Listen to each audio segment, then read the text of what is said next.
आता सगळं चुलीवर. हो चुलीवर बनवतो. थोडा त्रास होतो. आता आपण चाललोय किचन मध्ये. चला बघूया काय काय शिजते आज. मुरुड जंजिरा किल्ला नाही बघितला तरी चालेल, पण पाटील मध्ये मच्छी खाल्लीच पाहिजे.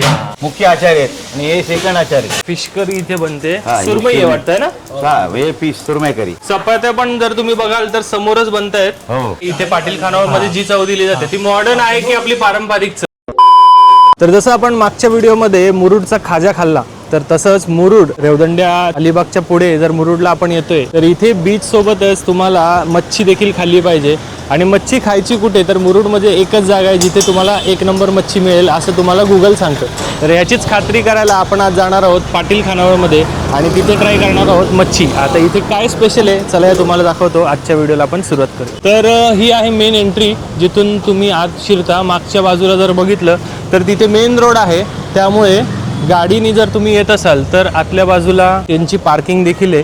त्यामुळे पार्किंग कुठे करायची गाडी हा विषय नाही आहे. सरळ लेफ्ट हँड साईडला गाडी तुम्ही घेतलीत का तुम्ही पोचता पाटील खानावळमध्ये, जिथे तुम्ही मच्छीचं जेवण करू शकता. इथे बऱ्याच प्रकारे सिटिंगची मस्त व्यवस्था केलेली आहे. तुम्ही जर बघाल इथे बाहेर, त्याच्यानंतर आतमध्ये देखील सिटिंग आहे. आणि मला वाटतं काका आतमधल्या बाजूला पण सिटिंग आहे राईट, पाठीमागे पण झाडाखाली.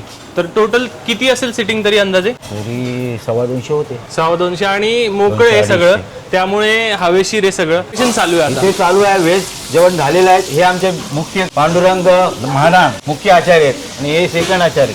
आणि इथे काय चाललं आता? हे आता मच्छी फ्राय चाललेलं आहे, बांगडा फ्राय, सुरमई फ्राय मिक्स टाकलेलं आहे. मग आता मला वाटतं गॅस टंचाईमुळे आता सगळं चुलीवर. हो चुलीवर बनवतो. थोडा त्रास होतो. हा वैतागतो, पण जाऊ दे चला आता चालू केलं. चालायचं काय? हा चालेल. आणि रॉ मच्छी आपण बघू शकतो का? हा या. जर इथे बघाल तर कुकिंग यांची ओपन मध्ये होते, म्हणजे तुम्हाला जर काही शंका राहायचं कारण नाही राहत. सगळं इथे समोरच बनतं. हे बघा चाललंय. काका आम्ही सिटिंग बघितली तर सिटिंग आता अख्खी मोकळी आहे, रविवार असून सुद्धा. काय विषय? काय रस्त्यामुळे साहेब धंद्यावर फार परिणाम झालेला आहे. मी हॉटेल असोसिएशनचा अध्यक्ष आहे, पण आम्ही आमदार खासदारांना विनंती केली का लवकर रस्ता करा, पण काही नाही आहे. फार गंभीर परिस्थिती आहे. ह्या वेळेला नेहमीपेक्षा गरमी जास्त आहे. गरमी पण जास्त आहे, बरोबर. फिश करी इथे बनते. सुरमई आहे वाटतंय ना. हा हे पीस सुरमई करी मस्त आहे. सुरमई पीस आहे. सही. आणि मला वाटतं आता चुलीवर बनत असल्यामुळे अजून चवदार लागत असेल. हो लाकडं भरपूर आहेत. आमचे आचारी भरपूर लाकडं लावतात. चपात्या पण जर तुम्ही बघाल तर समोरच बनतायत. हो. तर किती चपात्यांचं आजचं नियोजन आहे? चपाती असं काय नाही, कस्टमरवर अवलंबून असतो.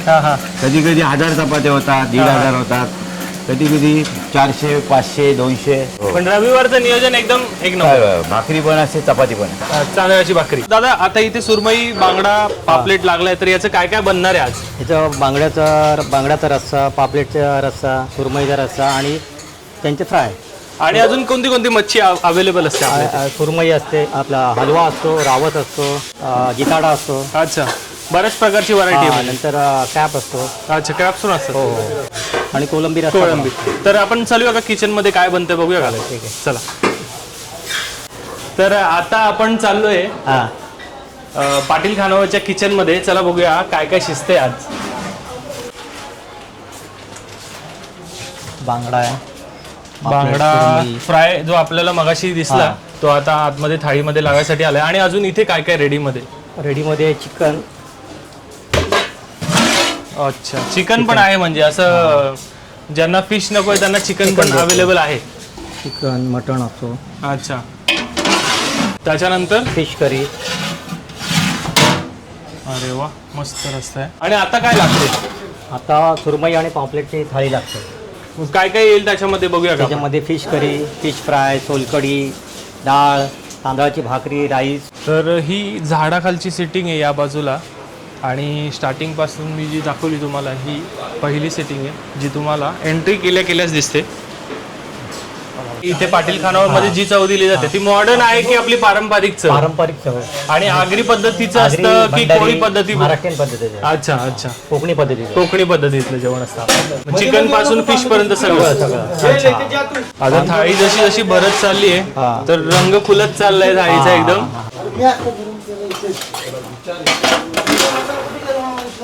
राईस लागतो इथे. अजून थाळीला राईस लागतो. आणि इथे फ्राय देखील लागतात. बांगडा, पापलेट, सुरमई सुरमई पण लावून ठेवतो. मी असं पण ऐकलं की मुरुडला आलेत, मुरुड जंजिरा किल्ला नाही बघितला तरी चालेल, पण पाटीलमध्ये मच्छी खाल्लीच पाहिजे. भरपूर लोक त्यासाठी चवीसाठी येतात पाटील सानंद जेवायला. लांबच्या लांब दिल्लीपासून सवय आहे. दिल्लीपासून आपल्या इथे आलेत. हो. आणि फॉरेनर लोक पण भरपूर येतात जेवायला. अच्छा, स्पेशली मच्छीच खाण्यासाठी. फिश थाळीसाठी. आणि मला वाटतं मागे जी सिटिंग आहे तिथे बसून तर अजून मजा येत असेल. आणि प्राइस रेंज काय राहते आपल्या इथे? प्राइस रेंज साईज वर असते आपल्याकडे. ओके. साधारण 500 ते 550 पापलेट थाळी असते. अच्छा सुरमई थाळी 400 ते 450 आणि बांगडा थाळी 250 रुपये. अच्छा, म्हणजे बांगडा सगळ्यात स्वस्त. आणि चिकन थाळीचे काय रेट चिकन राहते? थाळीचे 200 रुपये थाळी असते. अच्छा. थाळ्या तयार आहेत, तुम्ही टेबलला बसून घ्या, मी घेऊन येतो. नक्कीच नक्कीच. तर पाटील खानावळची मच्छी थाळी माझ्या समोर आहे आणि त्याच्यामध्ये काय आहे तर त्याच्यामध्ये आहे सुरमईचा रस्सा.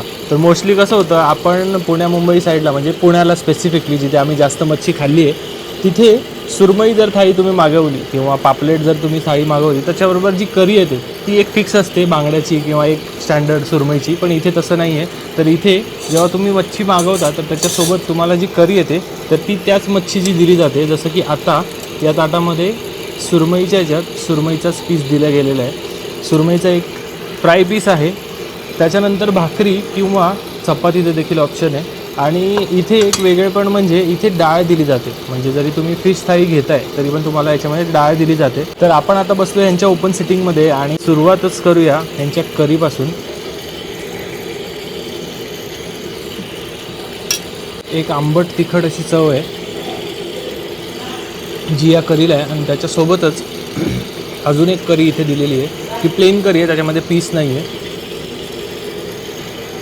आणि डाळ आणि सोलकढी देखील दिली आहे. मग गरमीच्या दिवसात सोलकढीशिवाय पर्याय नाही आहे. मला वाटतं ही यांची होममेडच आहे. मस्त तांदळाच्या भाकरीसोबत जेवणाची सुरुवात. सुरमईचा पीस आहे, मोठा पीस आहे, थिकनेसला मस्तपैकी.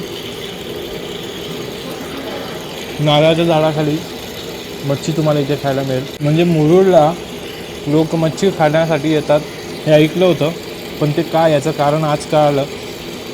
जो मच्छीचा फ्रेशनेस आहे तो आपल्या इथे आणि इथे खाण्यामध्ये खूप चवीत फरक समजतो आहे. तर मुरुडमध्ये तुम्ही जर आलात तर इथे फिश थाळीची चव घ्यायला विसरू नका.